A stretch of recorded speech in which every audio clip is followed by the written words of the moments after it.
Olá, bom dia a todos. Está começando mais um RPTV Esportes. Muito obrigado a você pela audiência que nos acompanha em todas as cidades de cobertura da RPTV.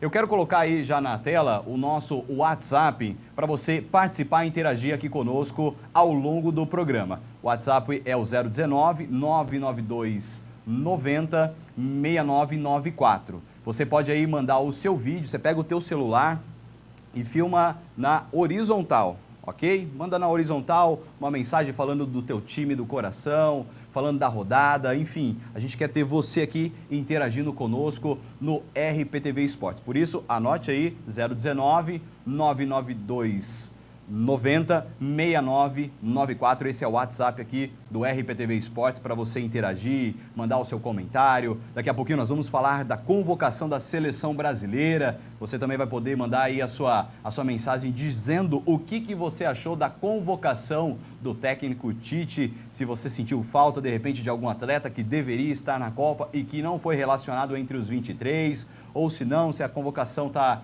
certa, tá perfeita, é a melhor equipe possível para o Mundial da Rússia. Enfim, aqui você vai ter espaço para interagir conosco e dar a sua opinião. No programa de hoje nós vamos falar também dos dois jogos de ontem do Campeonato Brasileiro pela 5ª rodada. Nós tivemos clássico no Rio de Janeiro, o Botafogo venceu a equipe do Fluminense e o Ceará empatou com o América Mineiro. Daqui a pouquinho nós vamos trazer a cobertura desses dois jogos e os gols da partida também. Iremos falar ao fim do programa sobre a convocação do Tite. Ontem ele fez a relação dos 23 atletas que estarão daqui a um mês praticamente no Mundial da Copa na Rússia, tentando aí trazer o título de campeão do mundo para o Brasil. O ex-campeonato tão sonhado por todos nós brasileiros. Vamos lá torcer junto com o Brasil para mais esta Copa do Mundo.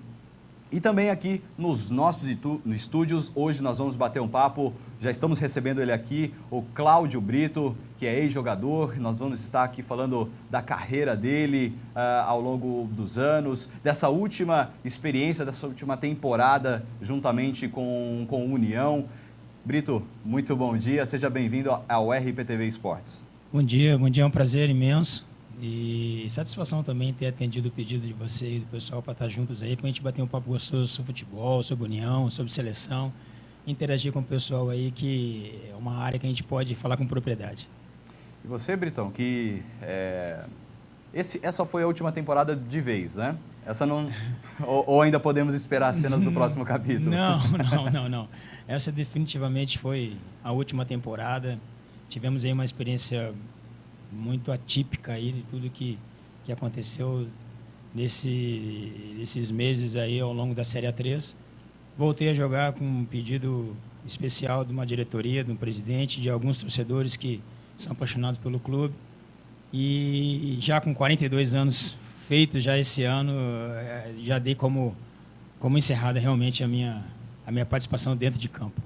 Ô Brito, e como que foi lá o início da sua carreira, os seus primeiros passos no futebol? Como você destacou aqui, esse ano você completa 42 anos, isso mostra o quanto você sempre se cuidou ao longo dos anos, jogador muito disciplinado, que sempre trabalhou forte. Como que foi o começo lá atrás, como que foi esse teu início no futebol?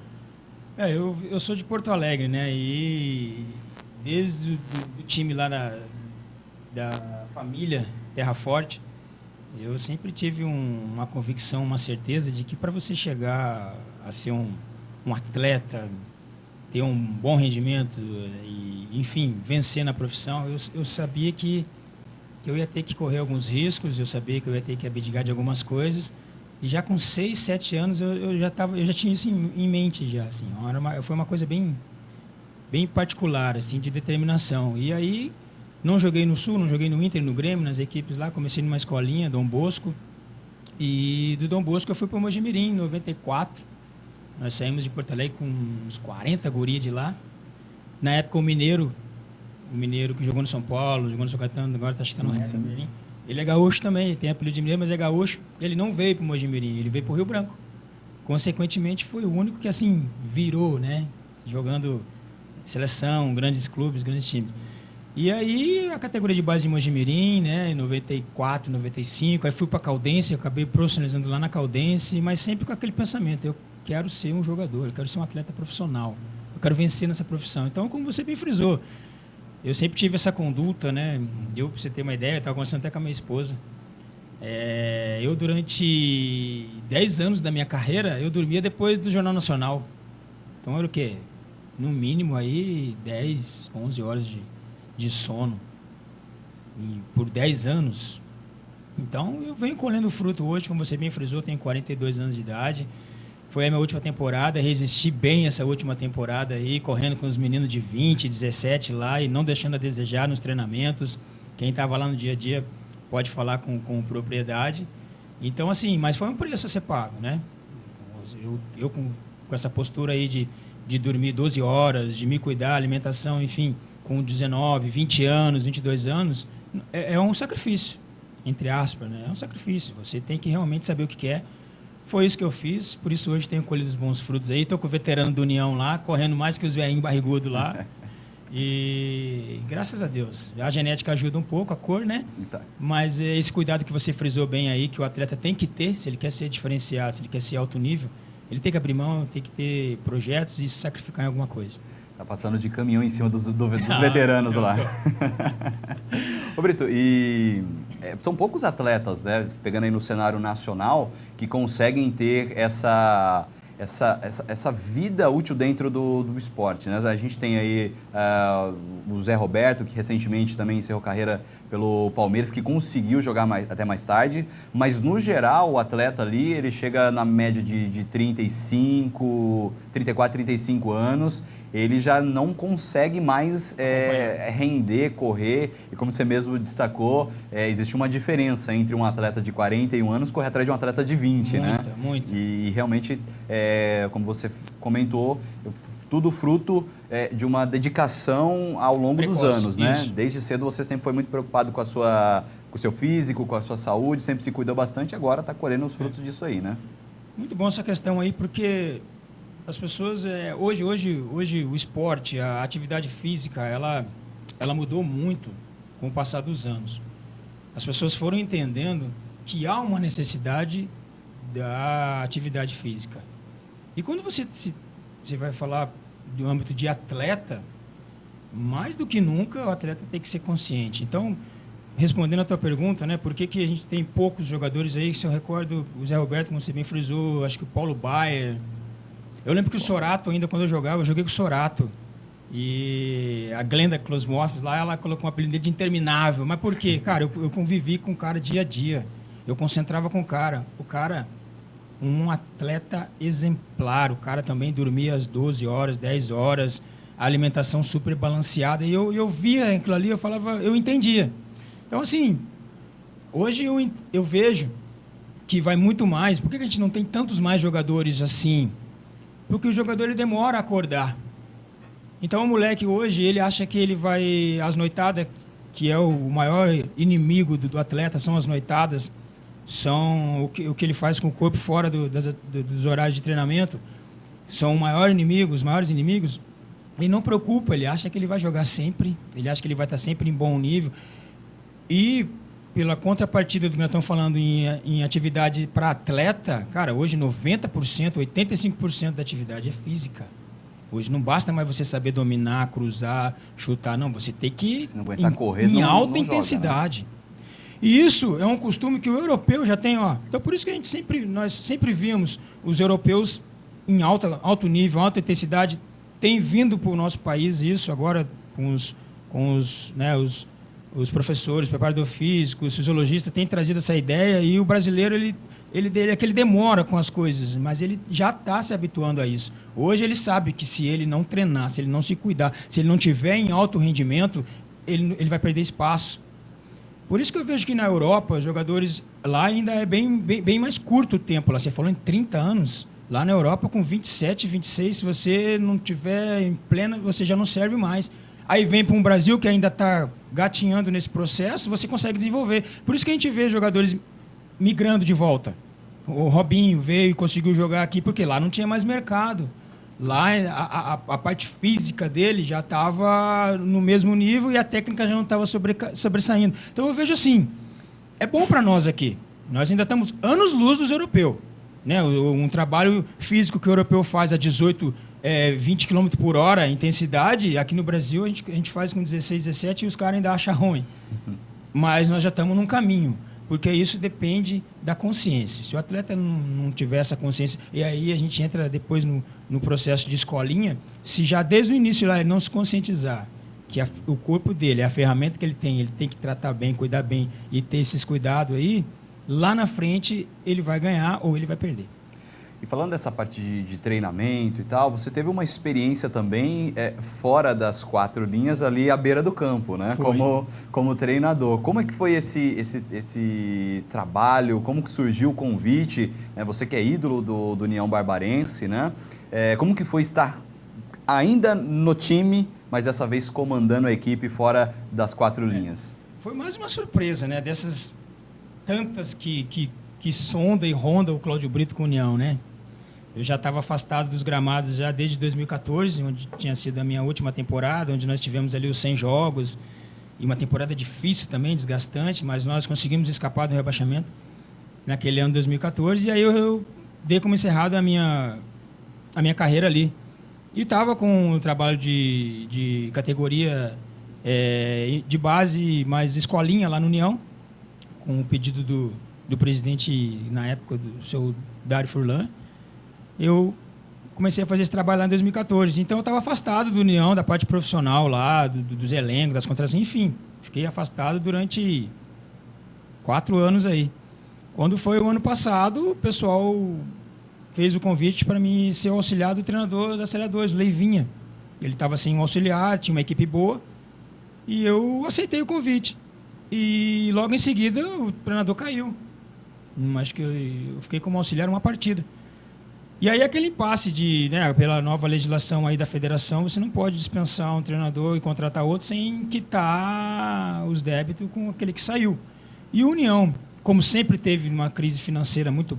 Sempre não, né? Nos últimos anos para cá teve uma crise financeira muito violenta e não tinha como pagar o professor Leivinha de imediato para trazer um substituto. E aí onde veio o convite do Fábio Costa, veio o convite do Jairo, presidente Jairo Araújo, junto com o Dr. Regis, que me prontificou a fazer o convite para assumir como treinador. E aí eu falei, cara, vamos, já estava como auxiliar, eu tinha aquele carisma do grupo que ainda estava fresquinho, né? A conversa, o vestiário, isso é muito importante no futebol, né?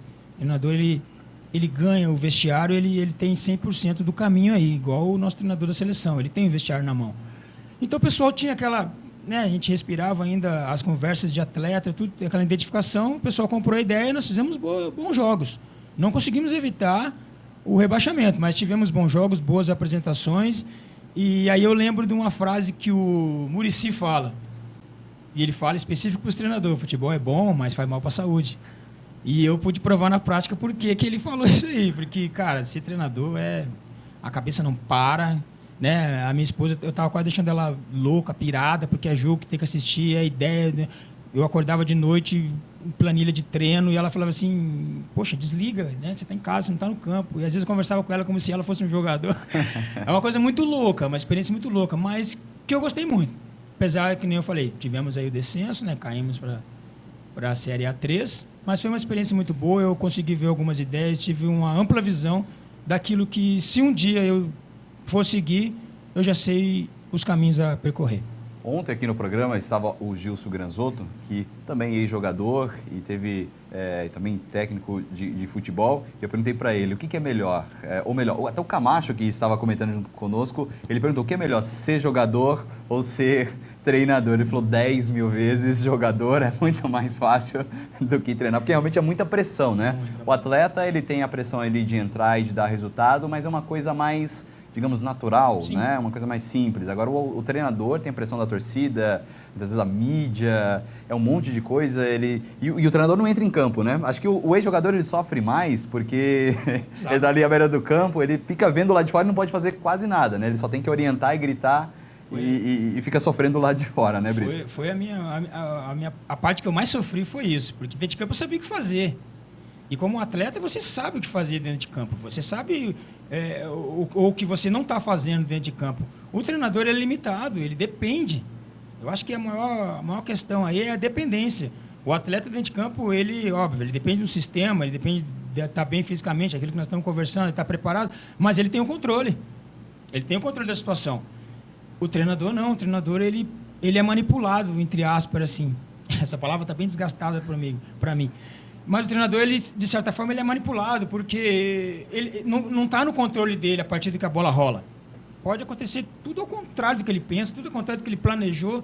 O atleta não, o atleta ele tem o controle ali, ele sabe o que ele tem que fazer para melhorar, o que ele pode corrigir ali dentro, e ele vai corrigir e até se sobressai numa situação. O treinador não tem... Por isso que eu falo que é bem injusto, assim, né? Para o treinador, o critério de julgamento é muito mais rigoroso do que um atleta, acho que por isso, né? Porque a cobrança é nele e parece que ele tem que resolver tudo e não está nas mãos dele. E esse ano, Brito, foi, como você comentou aqui, a sua última temporada, que infelizmente acabou numa campanha onde o União não foi tão bem na Série A3, mas teve um fato muito curioso no último jogo, né? Que você encerrou a tua carreira de uma forma, digamos, até inusitada, né? Nós temos até a imagem do Brito no último jogo contra o Marília. Contra o Marília. O Cláudio Brito acabou indo pro gol. Foi o goleiro da partida. Nós estamos vendo aí as imagens. Como foi essa experiência, Brito? Cara, depois de muitos anos no futebol, jogando na linha, encerrar a carreira, fazer o último jogo como profissional no gol. Mas você sabe que eu era goleiro, né? Você era goleiro?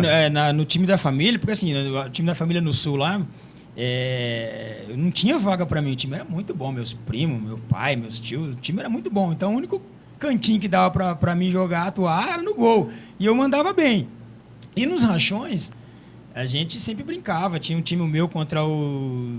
Né, na época nós subimos o Tuta. Essa temporada era meu time contra o time de um outro atleta lá. Então, assim, era eu que ia pro gol, colocava as luvas e fazia umas boas defesas. Então, quando aconteceu esse tumulto todo aí, que o nosso goleiro não compareceu para a partida, o pessoal falou assim, cara, não tem um goleiro. Aí o Cebola, que era o atual treinador, falou para mim, não temos goleiro, Brito. Eu falei, não, vocês têm goleiro sim, eu vou pro gol. Aí todo mundo no vestiário, cara. Porra. Foi uma coisa emocionante, assim, porque, cara, eu não tenho problema em falar, porque foram mais de 100 jogos com a camisa do União. Tivemos o acesso de 2012.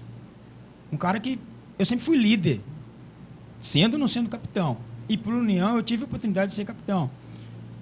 Então, nada soou mais emocionante assim do que ver um cara como um Brito se dispor na hora, porque poderia ser um desastre da minha vida, cara. E já tinha muita coisa por volta desse jogo aí, né? Por conta desse jogo aí. Podia ser um desastre da minha vida, mas eu assumi por conta disso, como eu sempre fiz no União. Todas as funções que eu exerci ali, eu exerci sabendo dos prós e dos contras. Só que eu nunca disse não. Eu não consigo dizer não pro União. E aí eu falei, vamos embora. Aí o Miller, preparador de goleiro, foi curioso. Ele falou assim, cara, nem vamos aquecer lá em cima. E nós aquecemos no túnel, porque ainda tinha esperança do pessoal, do goleiro aparecer, porque na hora a notícia era o quê? Ele atrasou, ou né, não sabíamos o que realmente tinha acontecido, né? Ele perdeu o horário, enfim. Então eu fiquei no vestiário ali, no túnel, aquecendo, e os caras lá em cima fazendo a preparação normal, só que no fim nosso goleiro nunca apareceu e eu fui pro jogo mesmo e graças a Deus deu tudo certo. E o engraçado foi que na primeira defesa que eu fiz, porque o time do Marília ajudou muito, os caras deram um chute no gol. Não chutaram uma? Acho que chutaram no finalzinho lá que eu coloquei a bola para escanteio, mas a primeira bola da partida foi uma bola espirrada que eu quase que eu pego com o pé, assim, só não peguei com o pé porque o atacante estava próximo. Aí eu peguei com a mão, aí a Tusba, a torcida lá, é o melhor goleiro do Brasil, Brito. Então, assim, cara. Aquele apoio da torcida, sabe, em todo o tempo. Foi uma coisa bem atípica mesmo, inusitada, como você frisou. Mas pra mim, cara, aí você fala, Brito, pra você, cara, pra mim eu só tenho que agradecer, porque graças a Deus deu tudo certo, a gente conseguiu fazer um bom jogo ali sem precisar fazer nada que não seja ético, e eu pude ajudar. Então eu ainda saí com a cabeça erguida, graças a Deus. Certo, Brito, eu vou fazer um rápido intervalo. E na volta, nós vamos falar ainda dessa temporada do União, dessa polêmica envolvendo a equipe do União Barbarense, né? O Dr. Regis esteve aqui na sexta-feira, ele nos explanou sobre o caso e você vai comentar um pouquinho de como que foi lá dentro, né? A visão interna do atleta que vivenciou esse caso polêmico envolvendo a União Barbarense. E também na volta nós vamos falar de Brasileirão, nós vamos falar da convocação do Tite, por isso fica ligadinho aí que daqui a pouco nós estamos de volta com o RPTV Esportes.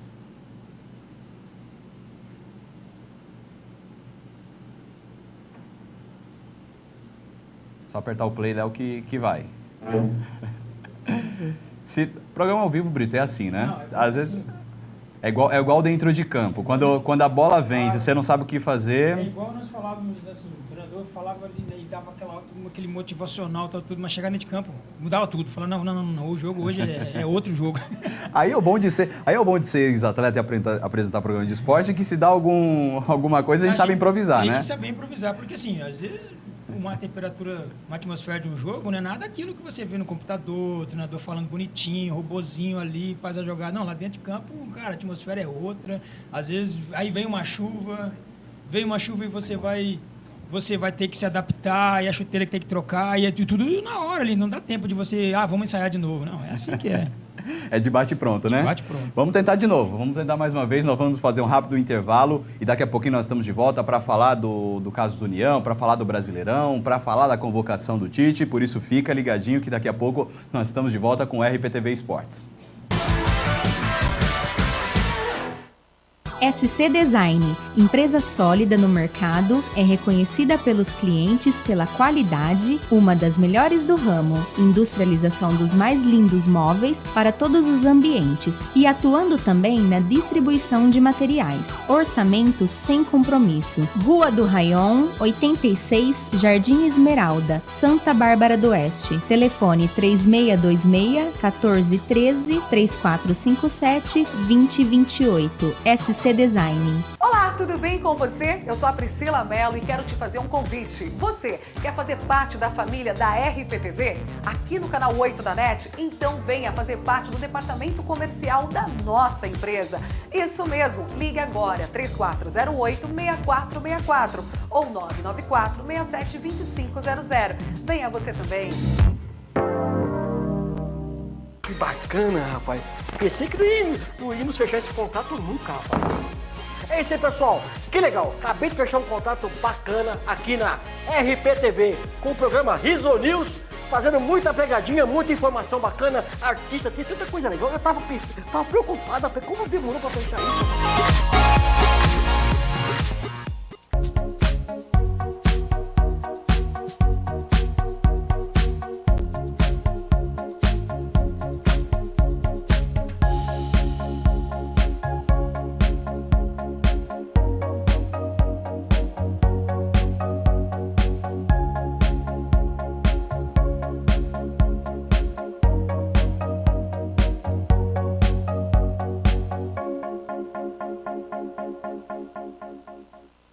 Pensou em pneus, pensou em Impacto Prime aqui na cidade americana, esperando por você. Então você que é de Americana e toda a região, chegou o momento de você cuidar muito bem do seu automóvel aqui na Impacto Prime. Fica aqui na rua Gonçalves Dias, ao lado da Diamond. Quer saber mais? Qualificação é aqui. Chegou o momento de trazer o seu carro. Impacto Prime. Olá pessoal, quero apresentar para você o café Ibiporá, café orgânico 100% arábica aqui da região do sul de Minas, em 3 maneiras para você tomar, consumir um café de ótima qualidade, café orgânico 100%, sem uma gota de agrotóxico. Tem esse aqui que é exatamente o torrado e moído, tradições, um pouco mais intenso, um pouco mais forte. Tem aqui o café em grão, pacote de meio quilo e também o tradicional. O tradicional, o que é o tradicional? É o café onde você tem aí todos os aromas e sabores de um café de qualidade, café arábica, café orgânico aqui da região do sul de Minas. Eu tenho aqui a colocação para você ver, olha só, todo o café plantado no sítio orgânico Ibiporá, que no Tupi-Guarani é Pedra Bonita. Olha só, 100% arábica e orgânico, alta qualidade devido às condições propícias de clima. É um café que é cultivado acima dos 1.000 metros, né, de altitude, 1.100, 1.200 metros aqui do sul de Minas, entre Andradas e Ibitura. Confira, você vai gostar. Café Ibiporá, é bom você experimentar. Estamos de volta com RPTV Esportes, aqui na programação da RPTV. E eu já vou chamar os gols da rodada. Nós vamos começar a reprisar aqui a votação do gol mais bonito do final de semana. E hoje, especialmente, o Cláudio Brito, que está conosco aqui no estúdio, ele que vai eleger o gol da rodada. Britão, você vai analisar aqueles que a gente separou, as três opções, e você vai falar qual que é o vencedor. Legal. O primeiro gol é o do Roger Guedes no jogo contra o Atlético Paranaense. O goleirão saiu mal de cabeça, o Roger Guedes foi lá e também de cabeça empurrou para o fundo da rede. O segundo gol foi marcado pelo Arrascaeta no jogo contra o Sport, na vitória do Cruzeiro, de fora da área. Gol aí é bonito demais. Aquela chapada, né? Essa chapada aí, nem o Britão pega. O Britão não pegava essa bola? Não pegava essa bola, né? Mandou lá no canto, o Magrão, que fez uma bela partida, não conseguiu pegar. E o outro gol foi marcado pelo Shailon, garoto do São Paulo, Golaço. também de fora da área. Aquele 3 dedos, né? A bola saindo, né? Bola saindo do goleiro, mandou pro fundo da rede. E aí, Britão, tá fácil ou tá difícil essa votação aí? Tá difícil por conta da dificuldade dos dois gols, né? Do São Paulo e do Cruzeiro. Qual que você acha que... Voltamos a ver o primeiro? Eu vou ficar com o do São Paulo, porque essa tirada aí, ela é clássica já, né? Eu acho que o Kaká, acho que foi um dos jogadores mais eficaz nesse nesse o Robinho fundamento. também fazia aí, muito no início fazia de muito. carreira, né? Então ele já tira, ele já sabe o que vai fazer. Então os jogadores, eles imitam muito em treinamento essa situação. Agora, aquele chute de fora da área ali é muito difícil. Então vamos reprisar somente o gol do Shailon agora, que é a votação... Não, ele é muito difícil. Do Britão, tem realmente... que ficar com esse gol aí. Um chute de fora da área, um belo Seco, gol. a bola próximo do pé, e ele já dominou, ajeitou e sabia o que ia fazer também. É verdade, ele não tomou distância, né? É difícil acertar. Então, aí assim, que tá. Né? A precisão nesse chute aí, ela é muito mais difícil do que aquela tirada. Por quê? Ali você tem que... A força tá no teu pé de apoio, e o teu pé de apoio tá próximo da bola. É difícil. Então, ele foi perfeito. Acho que, sem dúvida nenhuma, então, foi o gol da rodada foi esse aí. O gol da rodada, votado aí pelo Cláudio Brito, foi o gol do Shailon no empate do São Paulo contra a equipe do Bahia no domingo. E, Britão, a gente falou antes do intervalo, né? Você comentou desse fato inusitado na tua carreira, encerrou como goleiro, né?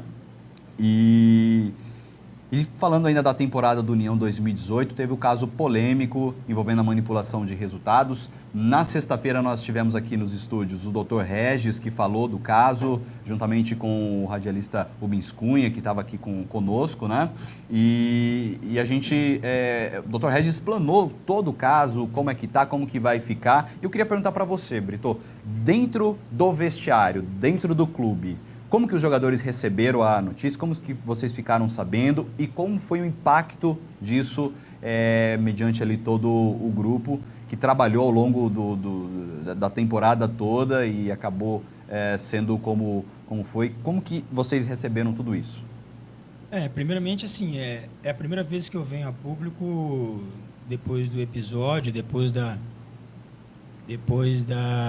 suspeita de manipulação, né, do boletim de ocorrência, dos nomes envolvidos. É a primeira vez que eu venho a público dar uma declaração aberta sobre esse assunto. Primeiramente, porque é você que fez o convite, estamos aqui, a credibilidade do programa, e por vocês também já estar a par do que o nosso jurídico tratou. Como é um assunto delicadíssimo, né, é uma ocorrência policial, a gente tem que tomar cuidado com o que fala para não prejudicar o processo, o andamento, que está em sigilo, e não me prejudicar também. Então, mas a gente entende que é importante, que nem você bem frisou, é importante saber de um atleta que não se envolveu nisso, nessa suposta manipulação aí, desse suposto crime. É interessante o torcedor, alguns membros da imprensa, ouvir a parte daqueles que não se envolveram com isso aí. Se aconteceu, você pode ter certeza que Cláudio Brito e os outros jogadores que não foram mencionados junto aos nomes citados não se envolveu nisso aí. E, assim, foi um curto prazo de tempo que nós ficamos sabendo. Nós ficamos sabendo na antevéspera do jogo, do último jogo da temporada. O grupo ficou sabendo na sexta-feira, quando um atleta me procurou e comentou comigo, Brito, tá? Porque surgiu assim, acho que o Dr. Regis já fez explanado bem isso aí. Surgiu de um atleta citado entre os 8, comentou com um atleta e aí não teve mais como segurar, né? Atleta falando para o atleta um assunto sério desse aí, vai tomar uma proporção grande, vai chegar no elenco. E aí na sexta-feira que chegou em mim, aí eu falei, não, para um pouquinho, vamos... Porque na semana também já tinha havido dispensa. E 6 desses atletas envolvidos nessa suposta manipulação aí já teriam deixado o clube. Apenas 2, e não faço questão de citar o nome aqui, até por sigilo, né? Embora o boletim de ocorrência está aí, embora o TJD também já suspendeu por 30 dias aí, então, mas eu não quero vir aqui, acho que não é esse o objetivo, está espanando os nomes. Então, aí eu falei, não, para um pouquinho, antes do treinamento, no aquecimento, eu falei, não, vamos reunir o grupo, já que tem 2 atletas aqui, vamos tirar limpo essa história agora. Vamos tirar limpo agora, não é possível. Pedimos a licença para o treinador, que era o Cebola. E falei para ele, professor, a gente precisa conversar um assunto aqui. Ele falou, Brito, fica à vontade aí o tempo que for. Eu falei, beleza, nós fomos lá para o meio do campo, né, para afastar ali do local de...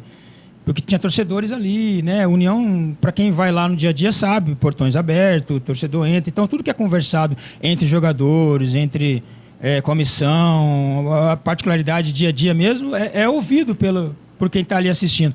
Então, tivemos esse cuidado de levar essa conversa para bem longe ali, lá no meio do campo. E lá eu fui o primeiro a questionar um dos atletas. Eu falei, cara, está acontecendo uma situação assim, assim, assim. Nós precisamos saber se isso é verdade. E a gente quer ouvir de você. E aí o atleta não negou o esquema, né? Ele falou do esquema, falou tudo, mas negou a participação dele. Só que gerou um mal-estar no grupo. Eu mesmo falei, cara, por que você não falou isso antes para nós, né? A gente tinha que saber disso antes, cara. Nós estamos todo dia aqui reunidos como família, aqui, né? E nós vamos tirar o time dessa situação, e daqui a pouco tem uma suspeita, ou alguém procurou alguém para fazer e a gente não sabe. A gente fica de... E aí, só que o clima ficou muito tenso. E aí o outro atleta também já estava querendo deixar o ambiente, aí eu chamei ele e falei, não vai não. Porque... E olha, o que mais dói... Aí eu quero abrir um parênteses assim do Cláudio Brito, sabe? O que mais dói é que, tudo bem, está sendo apurado, né? É uma suspeita, né? Mas, cara, são pessoas que são atletas que você conviveu, cara. É uma coisa você convive comigo aqui e fica sabendo de uma suposta manipulação de algo que te prejudica diretamente. Você vai me olhar com outros olhos, não tem como. Né? É um pré-julgamento normal. E aí... Esse atleta, eu conheci ele desde 2010, nós estávamos juntos, treinávamos juntos, fizemos muitas coisas juntos, e daqui a pouco eu falei, irmão, vem cá, cara, não sai não, vem aqui, ó, vamos conversar, porque o teu nome também está envolvido. E aí ele regalou. Então, as próprias atitudes dão um indício de que tinha coisa errada. Se eles fizeram, não fizeram, se ganhar dinheiro, aí já não cabe a mim, a nós, vai ser apurado, levantado, eles vão ser ouvidos, mas os indícios são muito fortes de que realmente tinha muita coisa errada. E aí ele regalou o olho e falou, mas quando que eu deixei de correr? Eu falei, irmão, ninguém está perguntando quando você deixou de correr. A gente quer saber se você está envolvido nessa sujeirada aí, nessa podridão. Porque nós estamos todo dia aqui dizendo que nós somos família, que nós estamos juntos, nós vamos tirar o time dessa situação. E daqui a pouco estão negligenciando um resultado, cara. Seja homem de ao menos aqui perante o grupo. E aí o que aconteceu? O grupo já... Ninguém estava sentado mais.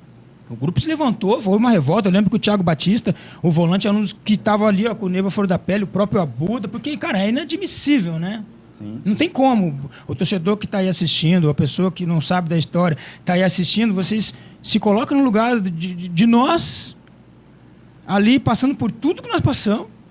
Eu quero trazer eu. Cara, eu estou há 8 anos no clube, há 8 temporadas no clube. Eu fiz mais de 100 jogos pela camisa do União, não vim com ela hoje. Então, quer dizer, eu sou da cidade, eu moro em Santa Bárbara do Oeste. Eu dou aula para a escolinha do União Barbarense. Então, imagina como é que a gente fica numa situação como essa. Então, o clima foi muito, muito tenso. E aí o atleta falou, não deixei de correr, mas não, então não negou, ao mesmo tempo também não... E aí o que aconteceu? Eles saíram dali do meio dos atletas, porque senão o bicho ia pegar ali mesmo. E foram procurar a diretoria. E aí já é outro passo, né? Lá procurou a diretoria, pediram para ir embora, se afastar, deixaram chuteira, deixaram tudo. Então, quer dizer, complicado, né, cara? Complicado tudo isso. Só que assim, tá na mão do Dr. Regis, que é o nosso jurídico, tá na mão da promotoria, tem muita coisa para ser apurada, a justiça é lenta, né? Eu vejo muito pessoal na cidade comentando lá, né? A gente frequenta os lugares, escolas, minha esposa ela é professora, eu vou nas escolas ajudar ela a auxiliar algum trabalho social e mercado, o pessoal fala, não vai dar em nada, isso aí está mascarando um descenso. Não, gente, não está mascarando nada. Houve realmente os fatos, agora eles precisam ser apurados, não cabe a nós, e aguardar. o desfecho dessa história aí, porque eu creio que é só o primeiro capítulo, né? E na sexta-feira o Dr. Regis esteve aqui falando do caso e o que eu disse ao Dr. Regis que ele bem reforçou também é que os fatos serão averiguados e que a justiça seja feita, Sim. né? Se for realmente comprovado a manipulação e tudo mais, que a justiça seja feita e que aquilo que tem que ser feito possa ser feito para que a instituição não seja prejudicada por pessoas mal intencionadas, se realmente for comprovado que houve de fato a manipulação, como o Brito colocou aqui, jogadores que estavam ali diariamente treinando, trabalhando, e foi um baque para todos, né? Como o Dr. Regis colocou, como o Rubens, que era setorista lá e estava no dia a dia ali junto com os atletas. Então, como foi colocado, que tudo seja levantado, que seja bem analisado e que a justiça seja feita e que aconteça aquilo que deve acontecer. Nós vamos falar rapidamente apenas dos resultados do jogo entre Botafogo e Fluminense. O Botafogo venceu a equipe do Fluminense no Clássico e o América Mineiro foi até o Ceará enfrentar a equipe do Ceará e ficou em 2-2. O América Mineiro ainda abriu 2 gols, mas o Ceará correu atrás e conseguiu o empate, né? Nós estamos vendo aí os gols dessa partida e nós já vamos voltar para falar da convocação do técnico Tite para a Copa do Mundo na Rússia. Nós vamos já subir os atletas que foram convocados, começando aí pelos goleiros da esquerda para a direita. Nós temos o Alisson da Roma, o Cássio do Corinthians e o Ederson, que é o goleiro do Manchester City. Os laterais convocados para a Copa foi o Danilo, que é do Manchester City, o Fagner do Corinthians, o Felipe Luiz do Atlético de Madrid e o Marcelo do Real Madrid. Os zagueiros, Miranda da Inter de Milão, Thiago Silva do PSG, Marquinhos do PSG e Jeromel do Grêmio. Os meias convocados pelo Tite foi o Casemiro do Real Madrid, Felipe Coutinho do Barcelona, Fernandinho do Manchester City, o Fred do Shakhtar Donetsk, o Paulinho do Barcelona, o Renato Augusto do... Agora me complicou o nome do clube. Me ajuda aí, Brito. É um clube famoso na China, mas difícil de se pronunciar, né? Vamos deixar para lá. O William, que é do Chelsea, e os atacantes, o Douglas Costa, que é da Juventus, o Firmino, que é do Liverpool, o Gabriel do Manchester City, o Neymar do PSG e o Tyson do Shakhtar Donetsk. Não teve muitas surpresas nessa convocação do técnico Tite, reforçando que você pode entrar em contato aqui com a gente pelo nosso WhatsApp e mandar uma mensagem falando aí do seu nome, de onde você fala, o que você achou dessa convocação do Tite. Você gostou da convocação do Tite? Você sentiu falta de algum atleta que deveria estar na Copa? Por isso, pega seu celular, coloca ele na horizontal, faz um vídeo falando o seu nome, de onde você fala e o que você achou dessa convocação do Tite para a Copa do Mundo, tá certo? Britão, a gente não teve muita surpresa, talvez um outro atleta que se esperava ser convocado, né? Mas ainda assim é uma seleção muito forte para jogar o Mundial desse ano, né? Muito, muito forte. Eu acredito que é o que nós temos de melhor aí. E a única incógnita, assim, é o Fagner realmente, né? Precisa ver como que ele vai estar, como que ele vai reagir. Tá vindo aí de um período aí onde ele se lesionou. Mas tem tudo para ter uma confiança, uma credibilidade de nós torcedores. E lá no Sul, lá o pessoal tá mordido com o Tite, né? Porque deixou de levar Luan, esses caras tudo aí. Que para mim o único que teria que estar lá era o Arthur lá. Esses caras do Grêmio aí. Eu tô falando como colorado mesmo. E levou o Tyson e o Fred, que mas são... levou o Jeromel, né? Mas era o Jeromito, né? Então, mas é que o Grêmio, os caras... O momento do Grêmio é melhor que o Inter, então eles querem levar vantagem em tudo. Né? Eu já vi essa entrevista do Renato aí após polêmica, o empate, né? Lá, desnecessário. Então, assim, eu acredito que nós vamos fazer uma grande campanha. O título... Como é que vai falar em título? A gente torce pelo título, mas eu, até como ex-atleta, não ousaria falar que o Brasil vai ser campeão, porque... É igual uma Libertadores, cara. É um campeonato, uma competição muito atípica. Entra naquele mata-mata lá, a gente nunca sabe o que vai realmente acontecer. Não vamos ter aí a participação da Itália, né? Mas as equipes... Espanha, acho que vem forte também, a própria Alemanha. Então, assim, mas que nós temos tudo para fazer uma boa campanha, para nós não passar aquele vexame do 7-1 lá. Eu acredito que tem tudo, sim. Britão, o nosso cronômetro zerou, assim como nos testes físicos cara. Nos clubes, né? Tem um cronômetro lá para você baixar o tempo. O nosso aqui acabou. Aquilo lá acelerou o meu processo de parar de jogar. O nosso aqui finalizou, o RPTV Esportes está chegando ao fim. Eu queria agradecer muito a tua participação no programa de hoje. Obrigado por ter aceito o nosso convite. E, sem sombra de dúvida, vamos estar convidando outras vezes para você estar participando aqui, para a gente falar de futebol, enfim, falar sobre o esporte numa forma geral. Legal, eu que agradeço e pode ter certeza que o convite vindo, já deixo aqui já de antemão, já só a questão de ajustar alguns horários aí, alguns compromissos, mas faço questão de estar aqui junto, um ambiente gostoso, um ambiente bacana, os meninos aí show de bola e falar de coisas que a gente traz para a vida, né? Futebol, esporte, conduta, ética, isso aí são coisas, são princípios básicos que a nossa sociedade não pode nunca deixar de estar sempre trabalhando em cima dessas linhas aí. Eu que agradeço o convite. Tá certo, então, pessoal. A RPTV Esportes está chegando ao fim, mas amanhã estamos de volta a partir das 11h20, tá certo? Até amanhã.